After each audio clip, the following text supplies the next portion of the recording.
Damon Reincarnation capítulo 88. Saindo do castelo. Você realmente planeja ir para lá sem escolta? Quando Eugênio lhe disse que estava planejando ir para o sul, em vez de perguntar pelas razões de Eugênio, Genos não pôde deixar de questionar primeiro sua falta de escolta. Era da Floresta Samar que eles estavam falando. A maior selva de todo o continente. Apenas em tamanho, poderia competir com todo o território do Império Kieu, e havia inúmeras tribos vivendo em suas próprias nações dentro daquela vasta floresta. As tribos que ali viviam não eram receptivas às tentativas externas de civilizá-las. Localizadas nas profundezas da floresta, essas tribos tinham fortes traços duradouros que ajudaram a manter suas próprias culturas. Por centenas de anos, Kieu tentou negociar com esses nativos e, quando necessário, chegou a ameaçar o uso da força para garantir Samar como parte de seu território. No entanto, essas tentativas não deram muito certo. Samar era muito grande e havia muitos nativos para eles terem sucesso. Os povos indígenas, que viviam na floresta desde tempos imemoriais, desenvolveram suas próprias formas únicas de civilização. Era natural que preservassem seus próprios costumes ao invés de adotar a civilização dos de fora da floresta. A cultura da selva concentrava-se principalmente na feitiçaria e nos espíritos, bem como nos métodos de luta dentro da floresta tropical. Não apenas isso, mas os povos indígenas da Floresta Samar eram capazes de criar monstros como gado. Samar era de fato dividida em dezenas de estados tribais, mas quando confrontados pelo Império Kieu, eles se uniram para formar uma enorme coalizão tribal conhecida simplesmente como Samar e derrubar qualquer tentativa de colocá-lo sob o domínio de Kieu. No entanto, Kieu era um império. Se realmente quisesse, teria sido capaz de conquistar a Floresta Samar a qualquer momento. O que realmente os impediu de fazê-lo foi o fato de Elmut apoiar a liberdade das tribos Samar. Embora Elmut afirmasse que estavam defendendo a causa da liberdade, considerando as circunstâncias, havia muitos fatores que motivavam sua intervenção. Nos últimos 300 anos, Elmut vinha tentando recuperar sua reputação aos olhos do continente. Eles apoiaram os países mais afetados pela guerra e aceitaram imigrantes humanos. Eles permitiram que o Império Sagrado estabelecesse uma diocese em seu próprio território e até fecharam os olhos para o fato de que eles e a Aliança Antidemônios continuavam a implantar suas tropas nas fronteiras compartilhadas com Elmut. No entanto, a maioria dos países do continente ainda não havia reconhecido as intenções pacíficas de Elmut. Não era óbvio porque esse seria o caso. Reis demônios, povo demônio e bestas demoníacas eram muito perigosos para lidar. De qualquer forma, Samar era uma enorme floresta comparável em tamanho a todo o Império Kieu. Ao proteger Samar, Elmut obteve o reconhecimento de suas tribos. Outros países também estavam reforçando sutilmente o apoio de Elmut a Samar, pois não queriam que Kieu adicionasse essa vasta floresta ao seu já grande território. Desse modo, mesmo um império como Kieu foi deixado em uma posição em que não poderia mobilizar seu exército na grande escala necessária para conquistar Samar.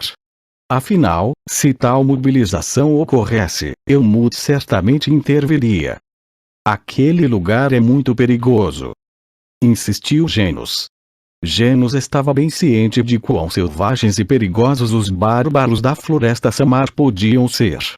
As montanhas Utlas, onde o Castelo dos Leões Negros estava localizado, também faziam fronteira com a Floresta Samar ao sul.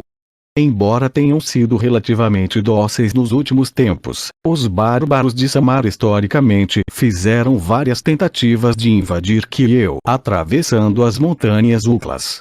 Por causa disso, os cavaleiros do castelo estavam sempre de olho em Samar. Os Cavaleiros Leão Negro foram, é claro, jurados ao clã Lionheart, mas com a aprovação do Império Kieu, eles também foram encarregados de proteger a fronteira. É também um local muito inconveniente. Genos tentou persuadir Eugênio. Eles não têm portões de teletransporte lá, muito menos cidades. Você está exagerando, irmão Júnior.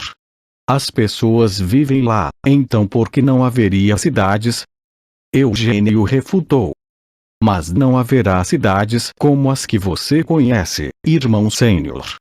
Você pode até chamar de cidade um lugar onde um monte de prédios de um andar são espremidos ao acaso e as estradas não são pavimentadas adequadamente. Genos argumentou. Eugênio deu de ombros. Bem, você pode chamar qualquer lugar onde mora muita gente de cidade. Os banheiros não têm nem água encanada. Genos o avisou. Eugênio persistiu. E daí? Isso parece ser muito ecológico e exótico. Com a resposta de Eugênio, Genos soltou um suspiro profundo. Estou tentando te dizer que, se possível, você não deveria ir lá. Embora eu, claro, tenha fé em você, irmão Sênior, para sobreviver em Samar, você precisa não apenas de habilidade, mas também de sorte. Isso significa apenas que, desde que você seja habilidoso o suficiente, não precisará de sorte. Eugênio se gabou com confiança. Genos hesitou. Isso é, irmão Júnior, sejamos francos. Na sua opinião, você acredita que minhas habilidades não são suficientes para me manter vivo em Samar? Não é mesmo, irmão Júnior? Eugênio abordou o assunto diretamente. Em vez de responder, as sobrancelhas de Genos franziram levemente. Não era como se ele pudesse fazer outra coisa. Não queria ferir descaradamente o orgulho de seu jovem irmão Sênior. No entanto, não podia deixar de se preocupar com Eugênio, seu irmão Sênior de 19 anos. Não havia dúvida sobre seu talento inato, e pelo que Genos tinha visto durante o duelo de Eugênio contra Carmen, Eugênio já possuía habilidades excepcionais para alguém de sua idade. Mas mesmo assim, Samar ainda era um lugar muito perigoso para Eugênio vagar sem escolta. Neste mundo, havia muitas pessoas que encontravam empolgação e alegria ao flertar com tal perigo. Todos os anos, ricos comerciantes e aristocratas em busca de uma experiência única gastavam muito dinheiro para recrutar acompanhantes e guias antes de entrar na floresta Samar. E todos os anos, sempre havia alguns que não voltavam de lá. Se tivessem sorte, poderiam retornar depois de serem forçados a pagar um resgate enorme, mas se estivessem sem sorte, era impossível recuperar seus corpos. Antes de vir aqui, já me disseram para não ir lá, porque aquele lugar é muito perigoso. Revelou Eugênio. Quando anunciou que pretendia ir para Samar, Gilead se levantou como uma objeção. Não importa quais razões Eugênio pudesse ter, Gilead não podia permitir que seu filho adotivo, Eugênio, entrasse na extremamente perigosa floresta Samar. Surpreendentemente, Doines não se opôs tão ferozmente aos planos de Eugênio quanto Gilead. Dali a alguns meses, Eugênio também se tornaria um adulto. Isso significava que não seria mais uma criança que precisava ser seguida por seus pais. No entanto, Doines expressou suas preocupações sobre as armas que Eugênio decidiu pegar emprestado e levar com ele. Em uma situação tão incerta, foi Cristina quem lhe deu força para apoiar a decisão de Eugênio. Ela convenceu Gilead de que se ela, uma santa, acompanhasse Eugênio, a bênção de Deus certamente estaria com eles. Irmão Júnior, eu também não sou idiota. Não estou planejando ir para um lugar tão perigoso onde a morte é uma possibilidade muito real sem motivo. Vou para lá, porque preciso ir e também tenho confiança para me proteger. Declarou Eugênio. Ouvi dizer que você alcançou a 4ª estrela da Fórmula da Chama Branca. Disse Genos depois de pensar um pouco.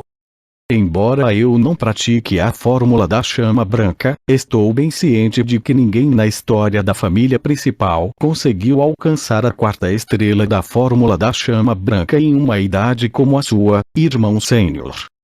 Eu sou incrível. Afirmou Eugênio com arrogância. Além disso, até aprendi magia. Tudo bem se eu verificar o quão habilidoso você é, irmão sênior? Genos propôs. Eugênio levantou uma sobrancelha. E se você decidir que minhas habilidades não são boas o suficiente, irmão júnior? Então vou impedi-lo de ir a um lugar tão perigoso. Genos prometeu solenemente. Eugênio caiu na gargalhada e se levantou. Bem, então. Se eu disser não, parece que este meu irmão júnior não será realmente capaz de me respeitar como seu irmão sênior. Nesse caso, não tem jeito mesmo. Vamos começar. Vamos primeiro ao ginásio. Propôs Genos. Embora possa ser apenas um duelo leve, desde que estejamos levando a sério, precisaremos de um observador imparcial. Vou buscar um e te encontro lá. Parecia que Genos estava tentando tornar impossível para Eugênio se esquivar do acordo. Eugênio riu e acenou com a cabeça. Como seu irmão sênior, de jeito nenhum eu voltaria atrás na minha palavra ao meu irmão júnior. É melhor ter certeza. Respondeu Genos evasivamente. Pouco depois, todos se reuniram no ginásio. Os anciãos eram liderados por Doines, o patriarca Gilead, e até os capitães dos Cavaleiros Leão Negro estavam presentes. Olhando ao redor para todas as pessoas do lado de fora do ginásio, Eugênio soltou um assobio. Não há muitos observadores aqui. Eugênio observou. Como o número de espectadores aumentou, Eugênio deixou de fora o título de irmão mais novo de Genos. Enquanto tirava a camisa e a jogava de lado, Genos respondeu. O único que pedi para servir como observador foi o patriarca. No entanto, quando souberam que você e eu iríamos fazer um combate de treino, muitas pessoas pareciam interessadas em assistir, Eugênio. Isso era apenas natural. Por um lado, Genos Lionheart era um dos guerreiros mais fortes dos Cavaleiros Leão Negro, ao lado de Dominic e Carmen. Por outro lado, havia Eugênio Lionheart. Mesmo tendo nascido em um ramo colateral, foi adotado pela família principal devido ao seu talento único. De muitas maneiras, deixou uma marca sem precedentes na história do clã Lionheart. Em vez de lâminas vivas, vamos usar essas espadas de madeira. Propôs Genos. Eugênio perguntou. E a espada de força? Se usássemos isso, qual seria o sentido de mudar para espadas de madeira? Será mais seguro para nós dois se limitarmos o uso de mana apenas para nossos próprios corpos. Disse Genos enquanto pegava sua espada de madeira. Eugênio também escolheu sua própria espada de madeira. De fato, mesmo sem usar uma espada real ou espada de força, seu nível de poder era suficiente para quebrar ossos. E isso era antes mesmo de mencionar o que eles poderiam fazer com o aprimoramento de mana. Como tal, ambos blindaram seus corpos com um escudo de mana. A regra era simples. No momento em que um de seus escudos de mana fosse perfurado e um deles fosse ferido, contaria como sua derrota. E magia? Eugênio perguntou mais uma vez. Se você sentir que precisa usá-la, então vá em frente. Genos permitiu. Como não acho que o que Sir Genos quer ver de mim é minha habilidade em magia, não vou usar nenhum feitiço. Prometeu Eugênio com um sorriso. Sem reagir a essa resposta, Genos apertou sua espada de madeira e deu um passo para trás. Senhora Carmen. Dominic, que estava assistindo enquanto os dois se preparavam para o confronto, de repente falou. Acariciando o queixo, ele olhou de lado para Carmen e continuou falando. Como alguém que lutou tanto contra Sir Genos quanto contra Eugênio, o que você acha desse duelo? Os dois são parecidos. Murmurou Carmen enquanto mastigava a ponta de um charuto apagado. Ela então segurou o charuto entre os dedos e cruzou os braços enquanto elaborava. Se não levar em consideração a magia dele, é impossível para aquele pirralho, Eugênio, enfrentar Genos. Ou pelo menos é assim que deveria ser, mas honestamente, não tenho certeza. Você não tem certeza? Dominic repetiu. Se Genos não está em uma posição em que possa dar o seu melhor.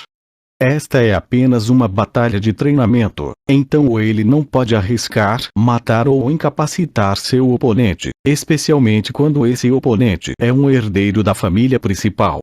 Carmen não podia ter certeza de como esse duelo iria se desenrolar.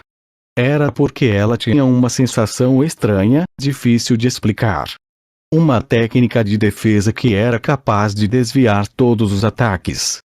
Tal habilidade poderia até ser considerada a especialidade de Genos. No entanto, Eugênio também poderia usar uma técnica semelhante. Na verdade, as técnicas compartilhadas por esses dois eram tão semelhantes que ela até começou a suspeitar que Eugênio era discípulo de Genos, ou pelo menos havia sido ensinado por ele. Carmen hesitou.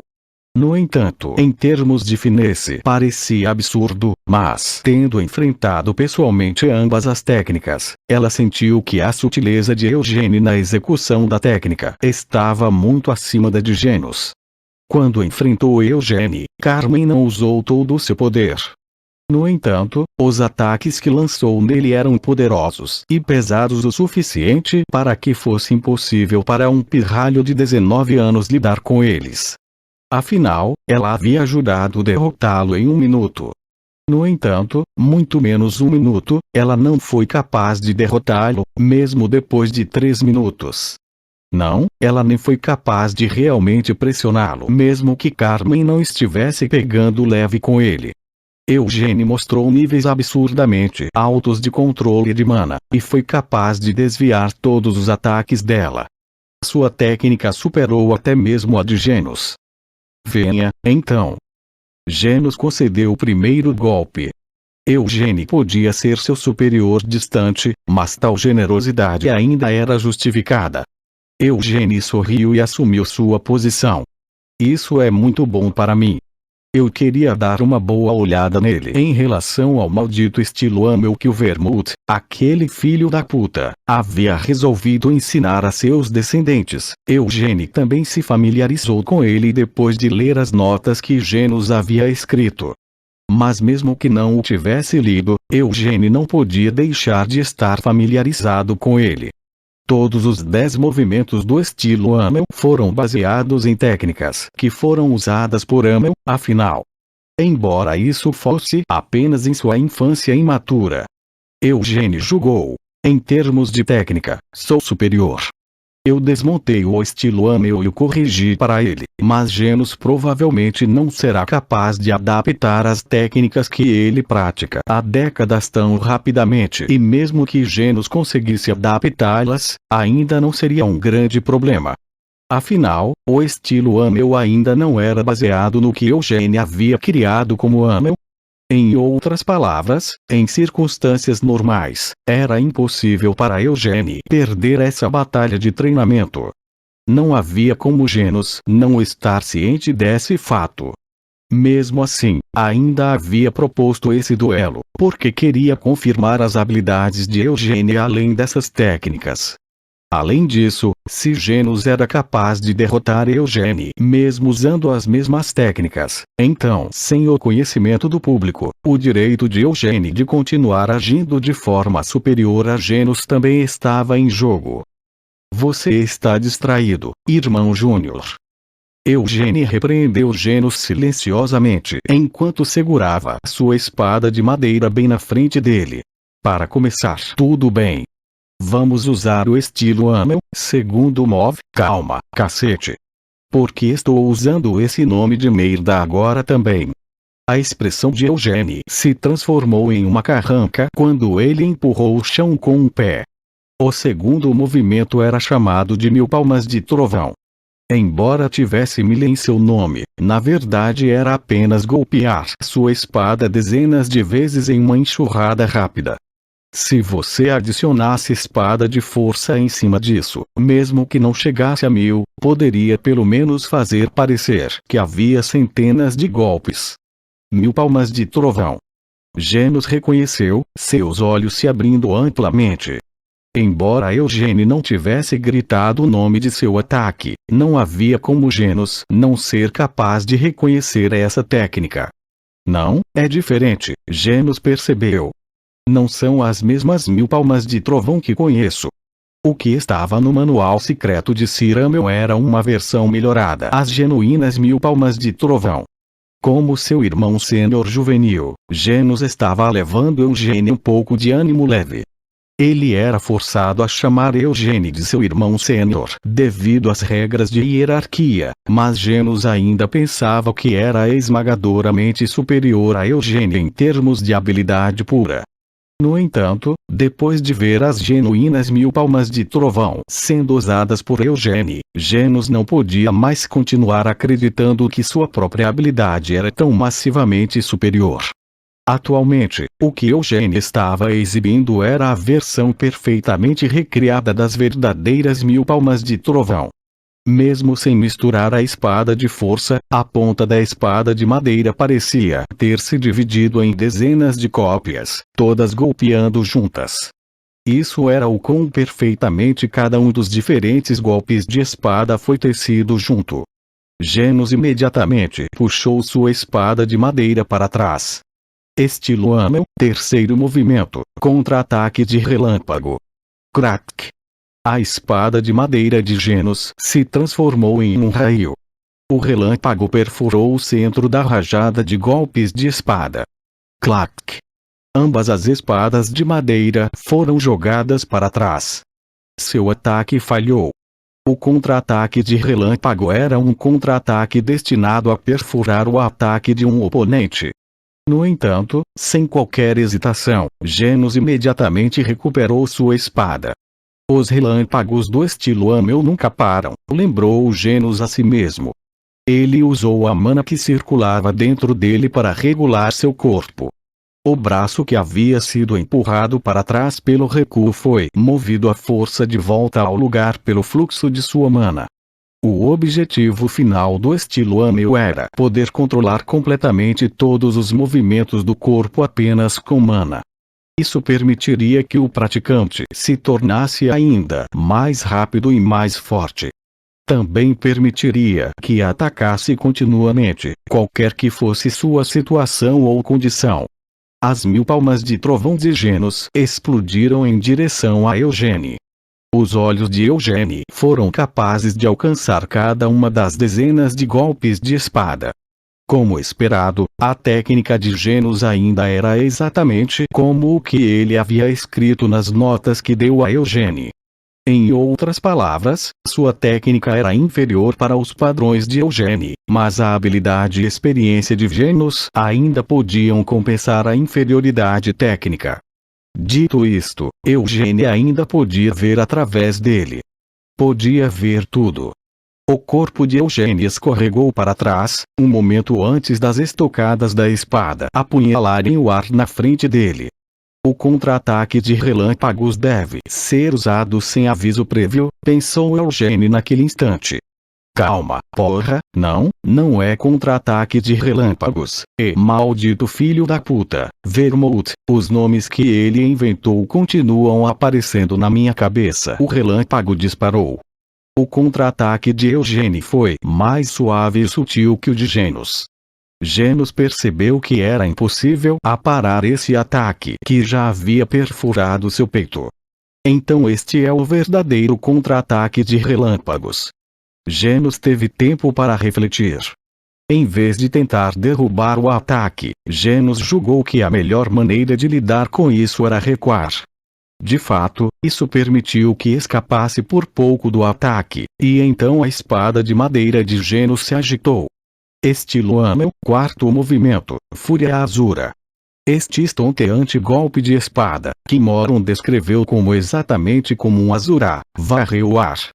Eugênio apertou o braço da espada com força contra o corpo e mergulhou no golpe da espada. Fazendo uso do aparar, suas espadas de madeira colidiram uma com a outra, e Eugênio conseguiu passar. Tendo derrubado o golpe de espada mais próximo, a espada de madeira de Eugênio girou em sua mão.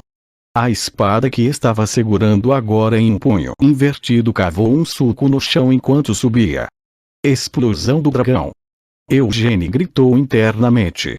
A explosão do dragão com a qual Genos estava familiarizado exigia que o usuário condensasse a espada de força e depois a deixasse explodir com um golpe.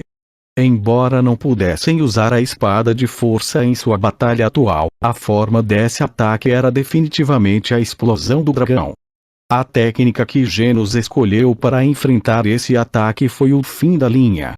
A espada de madeira de Genos subiu alto no céu, depois caiu como a lâmina de uma guilhotina. Crash!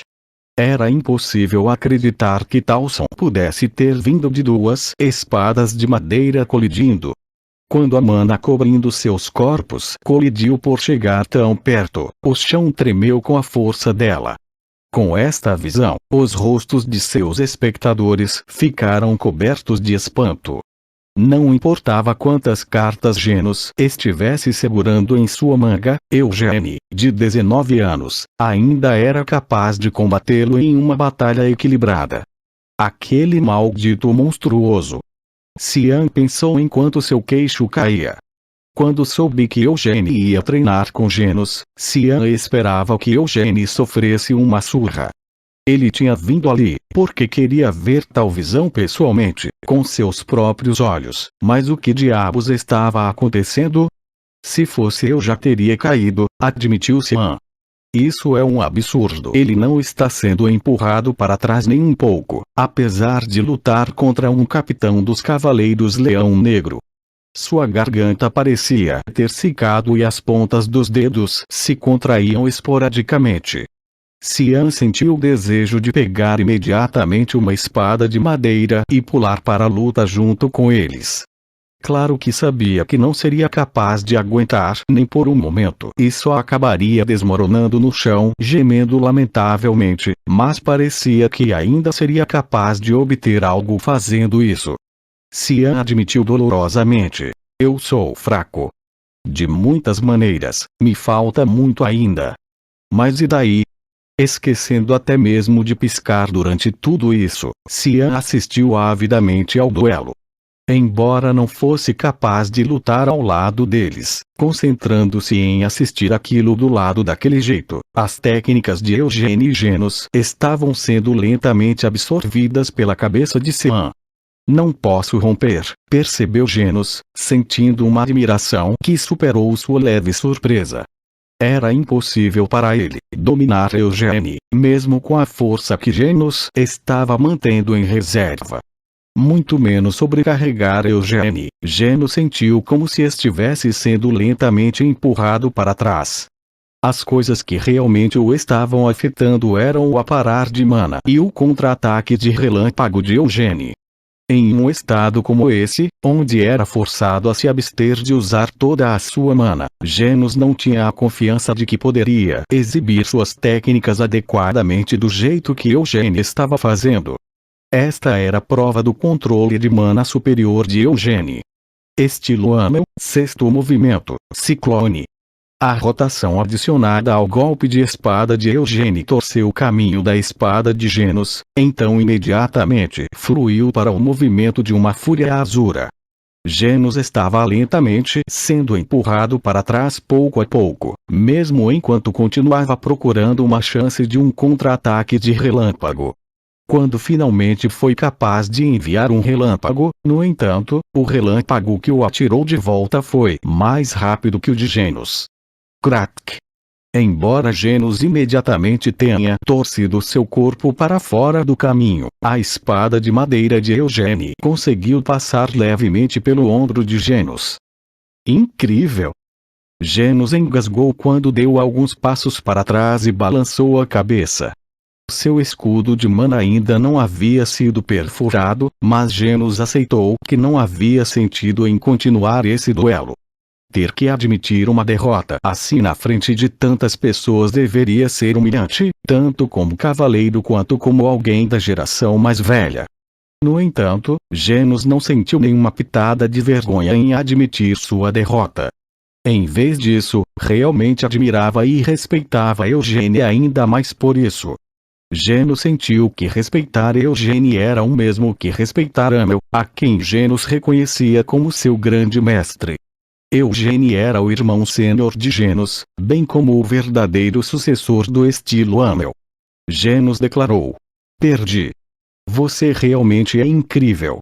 Embora estivesse prestes a gritar irmão sênior, já que havia tantos olhos observando-os, Genos teve que se conter. Quando Genos largou sua espada de madeira e caminhou até Eugênio, ele agarrou os ombros de Eugênio com lágrimas brilhando em seus olhos. "Por que diabos você está chorando?" foi a primeira pergunta de Eugênio. "Eu estou com conjuntivite. Às vezes, as lágrimas acabam fluindo assim."